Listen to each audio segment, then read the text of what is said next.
This week, I failed publicly. Here's what I learned from it. This week, I started streaming live, and honestly, I failed miserably. It didn't feel natural. I tried to force an idea, and the few people who initially showed up, well, they left. And honestly, I don't blame them.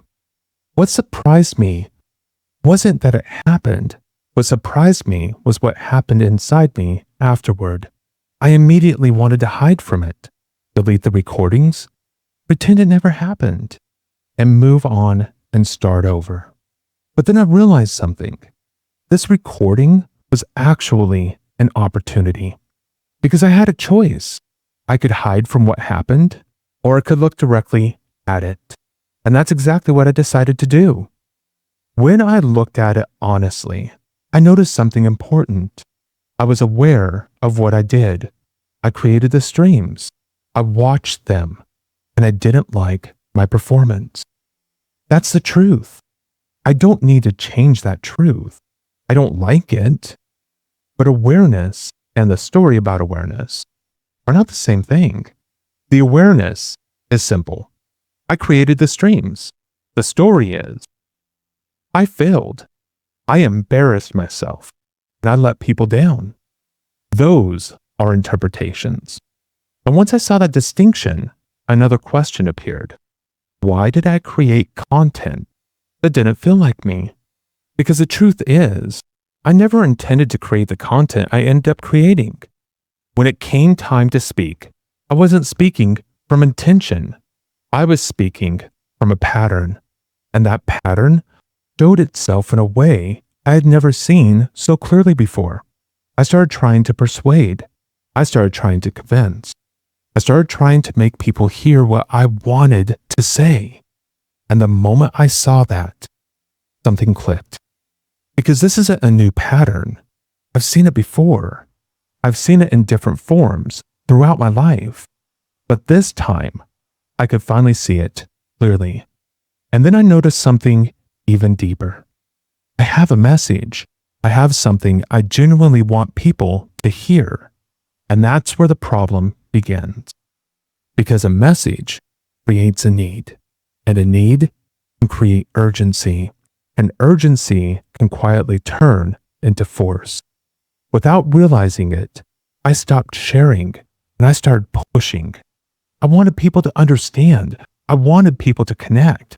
I wanted people to hear the message. And the harder I pushed, the less authentic I became.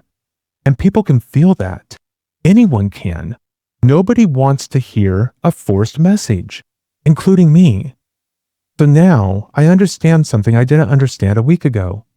There is a part of me that becomes afraid people won't connect. And when that fear appears, it starts influencing what I do. Not because it's evil, not because it's broken, not because I'm broken, simply because it's there.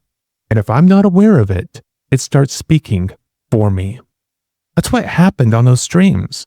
I wasn't speaking from intention. I was speaking from fear. And the result wasn't what I wanted. Not because people left.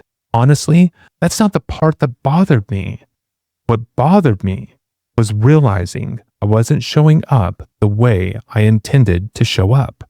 I wasn't being the person I wanted to be. And that hurt because I had people returning to listen. People who saw something worth coming back for. And I didn't show up as my best self. I own that completely. But owning it changed something because the moment I stopped defending it, the moment I stopped trying to explain it away, the moment I stopped pretending it wasn't there, I became free to learn from it. I saw it. I understood it. I owned it. And because I owned it, I no longer needed to run from it. That's when the negative self-talk started disappearing. Earlier this week, all I could hear was, Tony, you messed it up again. Nobody wants to listen to you. You're going to fail. But as I worked through this honestly, something interesting happened. Those voices got quieter. Not because I fought them, not because I replaced them with positive thinking. They got quieter because I finally understood what had happened, and understanding replaced judgment. Now, when I think about those streams, I don't feel shame. I feel clarity. I know exactly what I don't want to do. And more importantly, I know what I do want to do. I don't want to force a message. I want to demonstrate what actually happens inside a human being, including myself. I want to show how internal patterns influence what we do, how they influence our results, and what happens when we become aware enough to interrupt them, because that's where change becomes possible. Not when the pattern disappears, but when we recognize it while it's happening and choose something different. So Monday, I'm going to stream again. I'm not going to hide from the old streams, and I'm not going to obsess over them either. They happened. I own them, and they taught me something valuable. And now, I move forward, not as someone who got it right, but as someone willing to look honestly at what went wrong. My name is Tony, and I don't always do the right thing. In fact, sometimes I do exactly the wrong thing. And that's okay, because when I notice it, when I see it, when I own it, I become free to choose differently next time. And every time I align my actions a little closer to my intention, I move a little closer to the life I actually want to live. That's my journey. Thank you for walking it with me. I'll see you Monday when I return and start again.